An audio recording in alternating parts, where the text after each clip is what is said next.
My name is Natalie, and I've been going to fellowship for 4 years. I'm from Memphis. I have a son named Sammy, he's 8. And I guess my story is I have always wanted to be a teacher. And last year, well, not last year, but the year before, I got my first full-time job teaching. And I knew when I first started teaching that I was not going to be paid that next summer. And I should have started saving right off the bat, but due to just life circumstances and being a single mom and sin and unmanageability in my own life, I did not do a very good job saving at all. But I was like, well, I can get unemployment because my contract will officially end.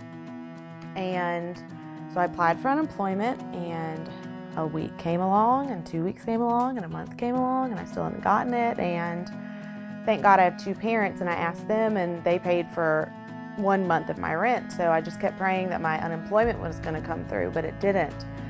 And I think the Lord really used that time to really humble me, because I thought I had it all together and that I could do everything on my own and my own strength, and I didn't listen to advice, and so I didn't have anywhere to turn, and I had a lot of shame around it, and I didn't want to go to the church even though I could. I was scared I would be questioned, like, why don't you have any money?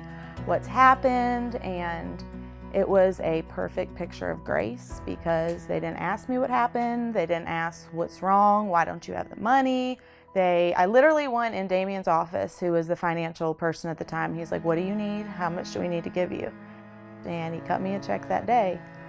And just reflecting on it, I used to be really judgmental about people that, like homeless people or people that got put out of their house, or friends that I've had that didn't have a way to have a place to live or to provide for themselves. And, I'd be like, well, what is wrong with them? Why can't they do it? And I just see now how easy it is to be homeless or to not have what you need, to not have a car, because if it wasn't for God's grace and for the way He supported me with God's community and with my church and the church body, I would have been in that same situation. And it's such a blessing that I have those things and that God's blessed me with those, because I don't deserve it at all. Like, I deserve to be homeless or be out on the street or not have anything that I need. But it's a perfect picture of the gospel, because instead of getting what I deserved, God gave me love and support, and it really was a life-changing event in my life, even though I didn't see it at the time. But I'm just so grateful for fellowship and the way that it's supporting me on my Christian walk I've been going for the past 4 years since I first got saved, and it's been just an incredible journey, and I'm very thankful.